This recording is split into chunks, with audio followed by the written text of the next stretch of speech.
சூரா முஹம்மது. அளவற்ற அருளாளனும் நிகரற்ற அன்புடையோனுமாகிய அல்லாஹுவின் திருப்பெயரால் துவங்குகிறேன். எவர்கள் சன்மார்க்கத்தை நிராகரித்தும் அல்லாஹுவின் பாதையில் மனிதர்களை தடுத்தும் கொண்டிருந்தார்களோ அவர்களுடைய செயல்களை அல்லாஹ் பயனில்லாமல் ஆக்கிவிட்டான்.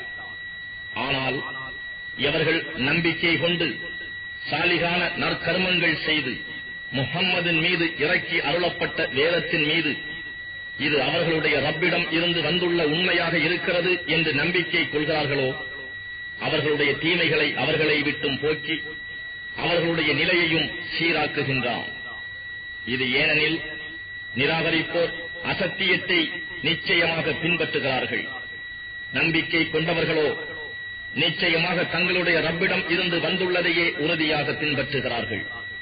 இவ்வாறே மனிதர்களுக்கு அல்லாஹ் அவர்கள் நிலைமையை உவமானங்களாக கூறி விளக்குகிறான்.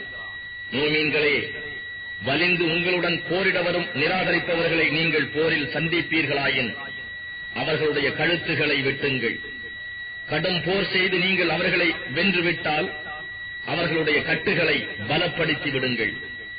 அதன் பிறகு யாதொரு ஈடு பெற்றோ அல்லது ஈடு பெறாது உபகாரமாகவோ அவர்களை விட்டுவிடுங்கள். போர் பகைவர்கள் தங்கள் ஆயுதங்களை கீழே வைக்கும் வரையில் இவ்வாறு செய்யுங்கள். இது இறை கட்டளையாகும். அல்லாஹ் நாடியிருந்தால் போர் இன்றி அவனே அவர்களிடம் பழிவாங்கி இருப்பான். ஆயினும் போரின் மூலம் அவன் உங்களில் சிலரை கொண்டு சோதிக்கின்றான். ஆகவே அல்லாஹுவின் பாதையில் யார் கொல்லப்படுகிறார்களோ அவர்களுடைய நற்செயல்களை அவன் பயனற்று போகுமாறு செய்ய மாட்டான். அவன் அவர்களை நேர்வழியில் செலுத்துவான். இன்னும் அவர்களுடைய நிலைமையையும் சீர்படுத்தி விடுவான்.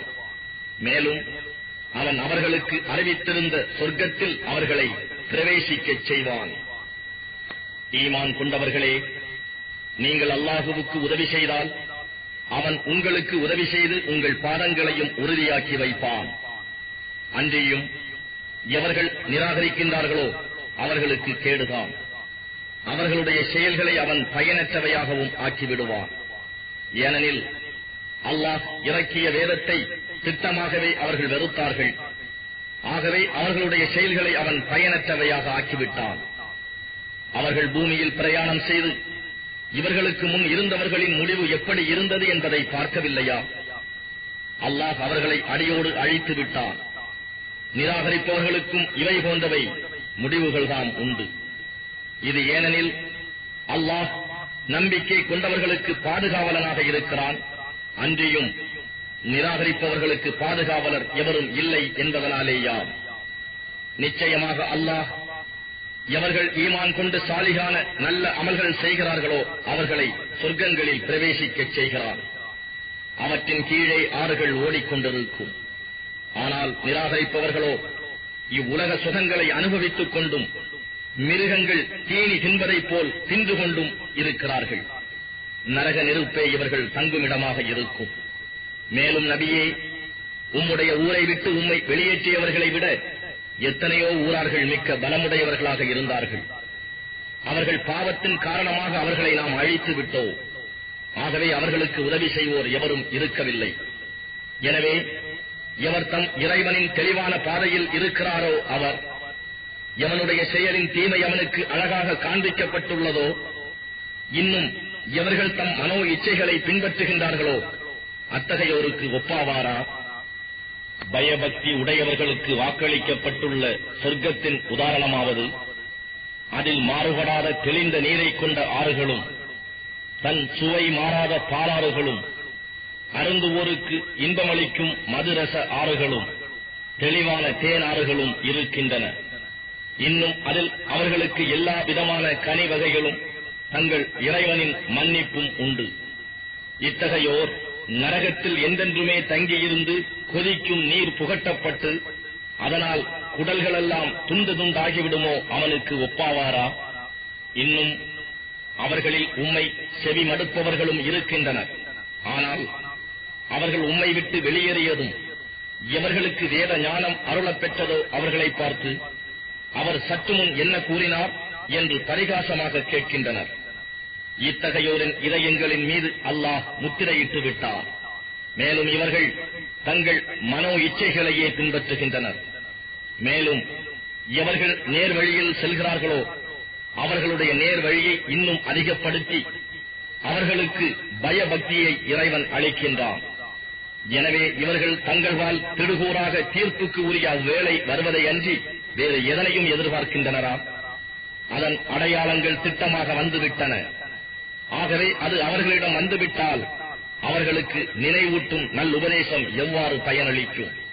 ஆகவே நிச்சயமாக அல்லாஹ்வை தவிர வேறு நாயன் இல்லை என்று நீர் அறிந்து கொள்வீராக. இன்னும் உம்முடைய பாவத்திற்காகவும் மோமீன்களான ஆண்களுக்காகவும் பெண்களுக்காகவும் பாவ மன்னிப்பு தேடுவீராக. அன்றியும் உங்களுடைய நடமாட்ட தலத்தையும் உங்கள் தங்குமிடங்களையும் அல்லாஹ் நன்கறிகிறான். இன்னும் ஈமான் கொண்டவர்கள் கூறுகிறார்கள், புனித போர் பற்றி ஏன் ஓர் அத்தியாயம் இறக்கி வைக்கப்பட வேண்டாமா என்று. ஆனால் உறுதி வாய்ந்த ஓர் அத்தியாயம் இறக்கப்பட்டு அதில் போர் புரியுமாறு பிரஸ்தாபிக்கப்பட்டால் எவர்களுடைய இருதயங்களில் நய வஞ்சக நோய் இருக்கிறதோ அவர்கள் மரணத்தினால் தனக்கு மயக்கம் ஏற்பட்டவன் நோக்குவது போல் உம்மை நோக்குவதை நீர் காண்பீர். ஆகவே அத்தகைய நய வஞ்சகர்களுக்கு கேடுதான். ஆகவே இறைவனுக்கு வழிபட்டு நடப்பதும் நன்மையான சொல்லுமே மேலானதாகும். எனவே ஒரு காரியம் உறுதியாகிவிட்டால் அல்லாஹுவுக்கு அவர்கள் உண்மையாக நடந்து கொண்டால் அதுவே அவர்களுக்கு நன்மையாக இருக்கும். போருக்கு வராது நீங்கள் பின்வாங்குவீர்களாயின் நீங்கள் பூமியில் குழப்பம் உண்டாக்கி உங்கள் சுற்றத்தாரை அவர்களுடன் கலந்து உறவாடுவதிலிருந்தும் துண்டித்து விடவும் முனைவீர்களோ? இத்தகையோரை தாம் அல்லாஹ் சபித்து இவர்களை செவிடாக்கி இவர்கள் பார்வைகளையும் குருடாக்கிவிட்டார். மேலும் அவர்கள் இந்த குர்ஆனை ஆராய்ந்து பார்க்க வேண்டாமா? அல்லது அவர்கள் இருதயங்கள் இருக்கின்றனவே அவற்றின் மீது பூட்டு போடப்பட்டு விட்டனவா?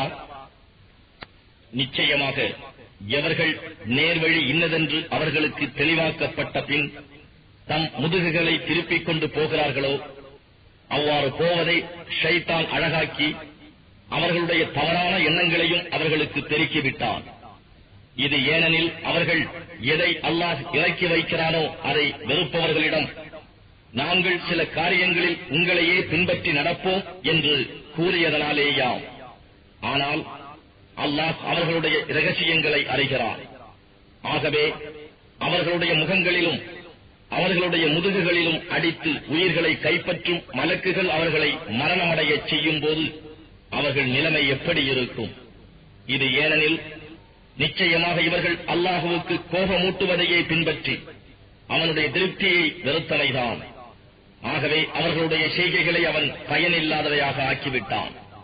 அல்லது எவர்களுடைய இருதயங்களில் வஞ்சக நோய் இருக்கிறதோ அவர்கள் தங்களுடைய கபடங்களை அல்லாஹ் வெளியாக்க மாட்டான் என்று எண்ணுகிறார்களா? அன்றியும் நாம் நாடினால் திடமாக நாம் அவர்களை உமக்கு காண்பித்திருப்போம். அவர்களுடைய முகக்குறிகளைக் கொண்டு நீர் அவர்களை நன்கு அறிந்து கொள்வீர். நிச்சயமாக நீங்கள் அவர்களுடைய நளினமான பேச்சைக் கொண்டும் அவர்களை நீர் அறிந்து கொள்வீர். மேலும் அல்லாஹ் உங்கள் செய்கைகளை நன்கு அறிகிறார். அன்றியும் அல்லாஹுவின் பாதையில் உங்களில் போரிடும் உங்களில் இருந்துள்ள முஜாஹிதுகளையும் பொறுமையாளர்களையும் நாம் அறியும் வரை உங்களை நிச்சயமாக நாம் சோதிப்போம். உங்கள் செய்திகளையும் நாம் சோதிப்போம், அவற்றின் உண்மையை வெளிப்படுத்துவதற்காக.